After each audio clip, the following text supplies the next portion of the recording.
नमस्कार. राजकारणामध्ये मित्र कोण आणि शत्रू कोण हे एका रात्रीत बदलतं आणि याचंच एक जबरदस्त उदाहरण म्हणजे धुळ्याची निवडणूक. चला तर मग बघूया नेमकं काय घडलं या शेवटच्या क्षणाच्या राजकीय थरारनाट्यात. जरा विचार करा, दुपारचे 3 वाजलेत, उमेदवारी अर्ज भरण्याची वेळ संपायला फक्त काही मिनिटं उरली आहेत. सगळ्या राजकीय कार्यालयांमध्ये एकच धांदल उडाली आहे, प्रचंड धावपळ सुरू आहे. आणि नेमक्या ह्याच गोंधळात एक असा डाव खेळला जातो जो अख्ख्या निवडणुकीचं चित्रच बदलून टाकतो. तर हा होता एक मोठा राजकीय डाव, असा डाव ज्यामुळे मित्रांमध्येच फूट पडली. हो, महायुतीमध्येच एक मोठी दरी निर्माण झाली. फक्त एका दिवसात घडलेल्या या घटनांनी स्थानिक निवडणुकीची सगळी समीकरणं अक्षरशः उलटी-पालटी करून टाकली. पण प्रश्न हा आहे की ही सगळी धावपळ झाली तरी का? बरं, या गोंधळामागे होती भाजपची एक खास रणनीती, एक सस्पेन्स निर्माण करण्याचा प्लॅन. चला आपण समजून घेऊया की ही रणनीती नेमकी होती तरी काय. तर भाजपाने हा सस्पेन्स कसा तयार केला, त्यासाठी त्यांनी 3 टप्पे वापरले. पहिला, उमेदवारांची यादीच जाहीर केली नाही, सगळं गुलदस्त्यात ठेवलं. दुसरा टप्पा, ज्यांना तिकीट द्यायचं होतं फक्त त्यांनाच गुपचूप निरोप पाठवले. आणि तिसरा आणि सगळ्यात महत्त्वाचा टप्पा, अगदी शेवटच्या क्षणी जेव्हा वेळ संपत आली होती तेव्हा त्यांनी एबी फॉर्म वाटायला सुरुवात केली. आता हा एबी फॉर्म म्हणजे आहे तरी काय आणि तो इतका महत्त्वाचा का असतो? सोप्पं आहे. या फॉर्मशिवाय कुठल्याही उमेदवाराला पक्षाचं अधिकृत चिन्ह वापरता येत नाही. म्हणजे थोडक्यात काय, तर हा फॉर्म म्हणजे पक्षाकडून मिळालेली फायनल परवानगीच असते. आणि तुम्हाला ऐकून धक्का बसेल की अर्ज भरायची वेळ संपण्याच्या अगदी काही मिनिटांआधी भाजपने तब्बल 63 उमेदवारांना हे एबी फॉर्म वाटले. फक्त हा एक आकडाच आपल्याला सांगतो की त्या शेवटच्या क्षणी काय धावपळ उडाली असेल. आता बघा, भाजपचा हा सगळा प्लॅन होता बंडखोरी थांबवण्यासाठी, पण झालं मात्र अगदी उलटं. या एका रणनीतीमुळे थेट महायुतीमध्येच एक मोठी फूट पडली. आणि गंमत बघा, भाजपचं ध्येय काय होतं आणि प्रत्यक्षात घडलं काय, यात जमीन आसमानाचा फरक आहे. त्यांना बंडखोरी रोखायची होती, पण त्यांच्याच प्लॅनमुळे बंडखोरीला आणखी खतपाणी मिळालं. त्यांना सत्ता मजबूत करायची होती, पण झालं काय, तर महायुतीतच फूट पडली.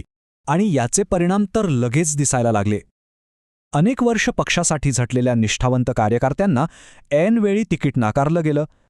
मित्रपक्षांची तर अवस्थाच विचित्र झाली. आणि मग काय, भाजपमधले अनेक नाराज नेते थेट शिंदे गटात गेले आणि तिथून तिकीट मिळवलं. म्हणजे आत्ता परिस्थिती अशी आहे की अनेक प्रभागांमध्ये मित्रपक्षच एकमेकांविरोधात लढत आहेत. या सगळ्या राजकीय गोंधळातून एक लढत मात्र आता सगळ्यांचं लक्ष वेधून घेत आहे, आणि ती म्हणजे प्रभाग क्रमांक 16 मधली लढत. ही एक मोठी आणि प्रतिष्ठेची लढाई बनली आहे.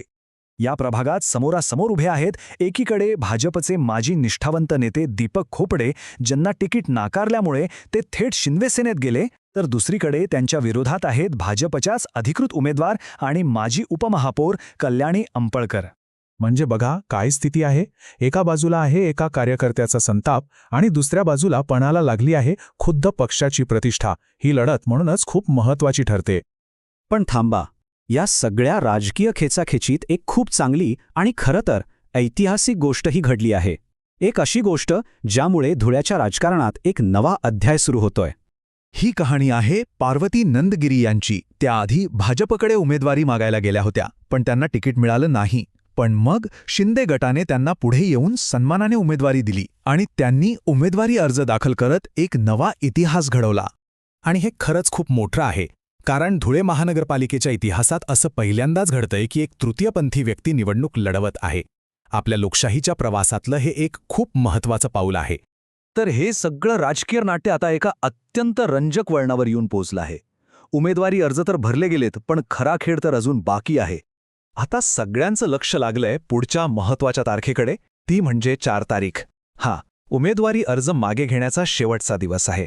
आणि याच दिवशी ठरणार आहे की ही बंडखोरी अशीच कायम राहते की मग वरिष्ठ नेते काहीतरी तोडगा काढण्यात यशस्वी होत आहेत. म्हणजे सध्याची परिस्थिती काय आहे, तर स्थानिक पातळीवर महायुतीत फूट पडलेली दिसतीये. अनेक वॉर्ड्समध्ये आता मैत्रीपूर्ण लढत असं फक्त नावालाच उरलंय. तिथे खरी काटेकी टक्कर पाहायला मिळणार आहे. अर्थात खरं चित्र तर 4 तारखेनंतरच स्पष्ट होईल. पण एक गोष्ट नक्की, मतदारांसाठी ही निवडणूक खूपच चुरशीची आणि इंटरेस्टिंग झाली आहे. आणि म्हणूनच शेवटी एकच मोठा प्रश्न उभा राहतो. भाजपने खेळलेली ही मोठ्या जोखमीची खेळी यशस्वी ठरेल की मग शिंदे गट आणि हे बंडखोर नेते बाजी मारून जातील? याचं उत्तर ते तर आपल्याला येणारा काळच देईल.